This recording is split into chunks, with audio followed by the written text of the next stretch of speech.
안녕하세요. 드림부동산 에이전트 테디윤 윤PD입니다. 오늘은 커머셜에 대해서 이야기 나눠보도록 하겠습니다.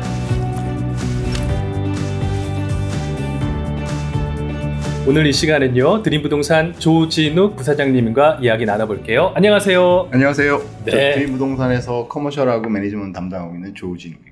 네, 반갑습니다. 감사합니다. 지난 시간에는 저희가 주택, 레지던셜에 대해서 좀 이야기를 나눠봤는데요. 많은 분들이 부동산 하면은 또 커머셜에 관심을 많이 가지고 계세요. 그렇죠. 네, 그래서 커머셜 이야기를 나눠볼 텐데, 작년 주택 시장을 보면은 상반기와 하반기가 온도차가 굉장히 심했습니다. 커머셜도 마찬가지였나요? 그렇죠. 작년 한 해를 돌아보면 상반기하고 하반기가 극명하게 마켓이 달랐습니다. 네. 그 작년에 그 인플레이션 영향으로 많은 사람들이 걱정은 했지만 저희가 걱정했던 것 이상으로 마켓이 하반기에는 급격히 꺾이게 됐는데 아무래도 이자율의 급격한 상승에 대한 영향을 받았죠. 네. 또 특히 커머셜은 또 이자에 더 민감하기 때문에 아, 그렇죠. 예, 그런 부분에서 작년 하반기는 좀 아주 힘든 시기였다고 생각합니다. 주택은 사실 이자율이 좀 높아도 우리가 거주하려는 목적이 있으면 구입을 해야 되는데, 상업용, 커머셜은 100%라고까지는 할 수 없겠지만 거의 대부분 이제 투자를 많이 하시기 때문에 이자율이 굉장히 민감한 것 같아요. 그렇죠. 상업용 부동산을 풀캐시로 사시는 분은 드물고 은행에서 융자를 받으셔서 투자를 하시는 경우가 대부분인데, 투자하는 원금 자체에서 이자가 올라가게 되면 아무래도 수익률이 떨어지게 되고, 그럼 그 떨어진 수익률을 자기가 보유하는 기간에 맞춰서 생각을 하다 보면 아무래도 꺼려지는 부분이 생길 수밖에 없기 때문에 전체적인 영향을 받았다고 말씀드릴 수가 있습니다. 그렇습니다. 그렇다면은 이 커머셜에도 종류가 좀 많을 것 같아요. 특히 저희가 위치해 있는 남가주, 이 로스앤젤레스에서 한인분들이 선호하는 그런 커머셜 종류라고 할까요? 어떤 종류들이 좀 있을까요? 크게 한 4가지 종류로 말씀을 드릴 수가 있는데요. 네. 상가 건물, 상가, 네, 그다음에 아파트, 창고, 네. 그다음에 오피스 건물.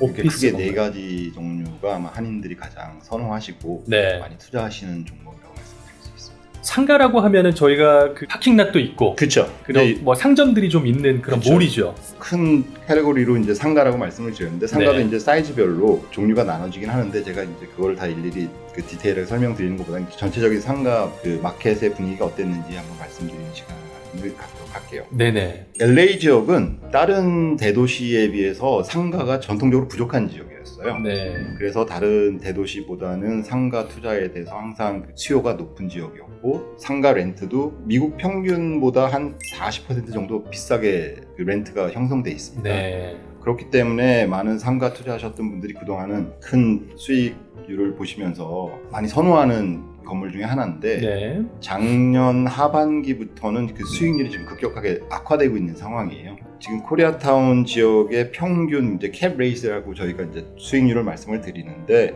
코리아타운 같은 경우는 지금 한 4% 후반 정도의 이제 네. 거래가 많이 일어나고 있었는데, 네. 지금 은행 금리가 7.5% 플러스 알파가 되기 때문에 그만큼 이제 수익률이 나빠졌다고 말씀드릴 그렇죠. 수가 있겠죠. 그리고 네. 또 거기에 공실률, 아직까지는 큰 음. 공실률 변화가 없긴 하지만 장기적인 전망으로는 공실률이 좀 올라가지 않을까라고 생각을 하고 있습니다. 그렇게 되면은 투자하시는 분들이 조금, 건물주분들이 좀 힘든 시간이 다가오지 않을까 생각하고 있습니다. 그렇죠. 네.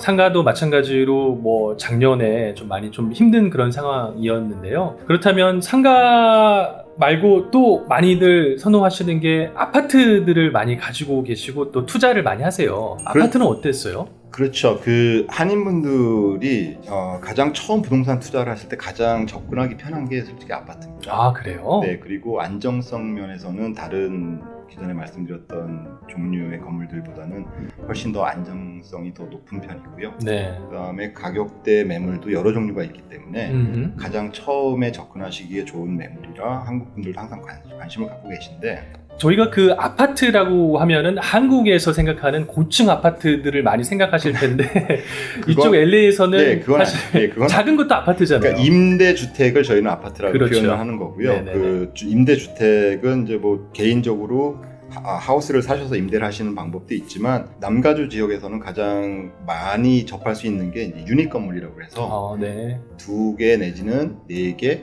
이상 공동주택 형식으로 이제 만들어진 거를 저희가 아파트라고 표현을 하고 있습니다. 그렇죠. 그래서 아파트를 가지고 있다고 하면은 한국에서 들었을 때 엄청난 부자로 이제 생각을 하실 텐데 사실 말씀하신 것처럼 2유닛도 뭐 아파트로 저희가 이제 좀 그렇죠. 카테고리를 나눌 수가 있죠. 그렇죠. 근데 네. 가장 처음에 이제 부동산 투자를 생각하신다 그러면 그 2유닛 내지는 4유닛으로 접근하시는 게 가장 일반적인 방법이라고 생각을 하고요. 안정성 면에서는 다른 건물들보다 훨씬 더 높기 때문에 많은 분들이 선호를 하시죠. 상가 건물처럼 아파트도 작년에 많이 좀 힘들었을까요? 아닙니다. 아파트는 네. 그 건물 자체의 문제라기보다는 코로나 사태가 터지면서 정부에서 렌트를 올리는 부분에 대한 규제가 많이 들어왔어요. 그렇죠. 네. 예, 그 테넌트 분들이 그걸 좀 악용을 하셔서 렌트를 안 내고 계신다거나 여러 가지 이제 상황 변화 때문에 아파트는 힘들었지만 아파트는 여전히 그 베이컨시 레이트, 그러니까 공실률이라는 게 지금 4% 미만입니다. 항상 좀 차 있는 부분이죠. 네, 그 4% 미만이면 현실적으로 거의 100% 차 있다고 보시는 게 맞아요. 네. 기존에 이제 이사를 다니신 분들도 계시기 때문에 4% 이하의 공실률이라는 건 거의 공실이 없다고 보시는 게 맞거든요. 네네. 근데 수익률이 나빠진다는 것은 테넌트 분들이 이제 경제적으로 힘드시니까 렌트를 제때 이제 못 내시고 그런 부분에 대해서 건물주 분들께서 그거를 재산권을 제대로 행사를 못하게 정부에서 이제 규제가 들어왔기 때문에 네. 그런 부분이 힘들었지만 전체적인 안정성 부분은 여전히 공실률이 낮기 때문에 앞으로도 가장 유망한 투자 종목이라고 생각을 하고 있습니다. 가격 면에서도 상가보다 훨씬 더 또 저렴한 것도 있고요. 그리고 제가 작년 하반기에 거래량이 많이 줄었다고 말씀을 드렸는데 그 와중에서도 아파트 거래는 꾸준했고 가격도 조금 상승을 했습니다. 아파트 다음으로 또 많이들 투자하시는 부분이 LA에서는 창고입니다. 웨어하우스. 맞습니다. 창고 같은 경우에는 내년도 전망도 여전히 아주 좋은 유망한 건물이고요. 네. 지금 아까 제가 아파트가 공실률이 한 4% 정도 된다고 말씀드렸는데 창고 같은 경우에는 공실률이 2%입니다. 남가주 전체, 그러니까 캘리포니아 전체 자료고요. 네. 코리아타운이라든지 아니면 뭐 사우스베이 지역이라든지 네네. 그런 쪽 지역의 공실률은 1% 미만이에요. 굉장히 핫하네요. 굉장히 네. 핫하고 많은 분들이 그 필요로 하는데 너무 시장의 인벤토리가 작기 때문에 이게 약간 좀 구조적인 문제가 있었어요. 네. 리테일 시장이 약간 온라인 쪽으로 이제 움직이면서 전통적인 창고의 용도가 많이 변화가 생기면서 저희가 예전에 시에서 예측했던 거 이상으로 건물을 새로 지어야 되는데 땅이 너무 부족한 상황이 만들어졌어요. 네. 그러다 보니까 수요는 많은데 공급이 적다 보니까 가격이 많이 올라가게 됐고 그러다 보니까 지금 공실률도 낮게 되고 지금 새로 개발되는 건 주로 이제 LA 기준으로 보면 좀 외곽 지역이죠.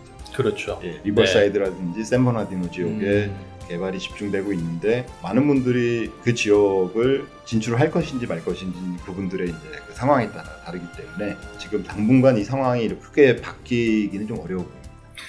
LA 코리아타운 바로 옆에 이제 다운타운에서 한인분들이 많이 비즈니스를 하셔서 다운타운에 위치한 이 창고 건물을 많이들 선호를 하셨는데 워낙 없다 보니까 그렇죠. 말씀하신 대로 예전에는 다운타운 쪽으로 좀 찾아주세요 했는데 지금은 LA에서 1시간 이내에만 좀 가게 해주세요라고들 문의가 많이 와요. 그렇죠. 전체적으로 자기 그 비즈니스 창고는 또 약간 좀 특수성이 있는 게 주택이랑 많이 좀 비슷한 부분이 있어요. 투자를 하실 때 꼭 수익률만 가지고 찾으시는 매물은 아니고 본인이 사용하시는 거기 때문에 그렇죠. 본인의 그 상황에 맞춰서 건물을 이제 구입을 하시는 경향이 있으시거든요. 그렇다 보니까 창고는 약간 좀 특수성이 있긴 한데 말씀하신 것처럼 다운타운 지역은 워낙에 매물이 적습니다. 그 지역 외에는 M 조닝 이외 지역에는 저희가 창고를 개발을 할 수가 없는 상황이기 때문에 LA 자체도 워낙 땅도 부족하고 그런데 그 와중에 또 작은 소규모 창고들이 크리에이티브 오피스로 많이 또 변환이 됐어요. 그 안에서 뭐 예술가들도 그렇죠. 막 사용을 하고 사진 스튜디오 사용하고 막 이러더라고요. 네, 그리고 또 소규모 온라인샵 상거래 하시는 분들께서 오피스 겸 창고 겸 사용하시면서 많은 부분들이 그런 식으로 바뀌면서 인벤토리가 더 줄고 그러다 보니까 마켓이 점점 새로 찾으시는 분들이 너무 힘든 상황. 그렇죠. 네. 창고 건물은 이렇게 핫했고